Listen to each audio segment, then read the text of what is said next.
ఈ యాప్స్ ఒకటే కాదు, దాని వెనకాల ఉన్న సాఫ్ట్వేర్ ని డెవలప్ చేయాలి అని. మాకేమి రాదు కదా మేడం కోడింగ్ అని అంటారా, కోడింగ్ పైన ఫోకస్ చేద్దాం, యాప్ వెనకాల ఏముంది అని.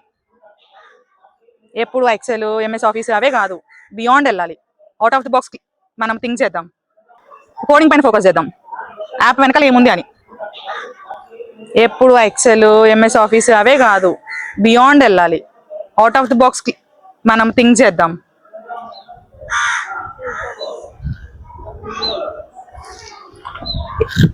ఎక్కడన్నా కూడా సక్సెస్ స్టోరీస్ లో ప్రతి ఒక్కరు ఫెయిల్ అయిన వాళ్ళే ఉంటారా మేడం. మేము సబ్జెక్ట్లే సరిగ్గా చదవలేము, సబ్జెక్ట్లే ఫెయిల్ అయ్యాము అని అనుకున్న వాళ్ళకి ఇది బెస్ట్ ప్లాట్ఫామ్.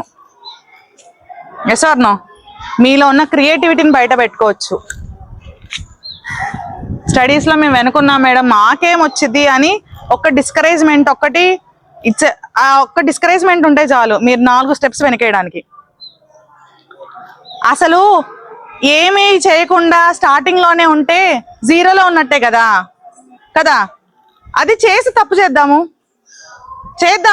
ఎర్రర్ వచ్చింది అనుకో, అట్లీస్ట్ మనం ట్రై చేసామనే ఒక సాటిస్ఫాక్షన్ మనకు ఉంటది కదా.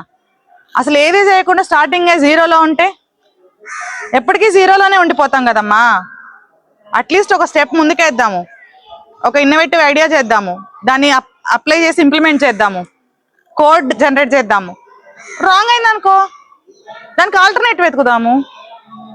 మనల్ని ఏమైనా కొడతారు ఎవరన్నా రాంగ్ అయితే? అదే సక్సెస్ అయితే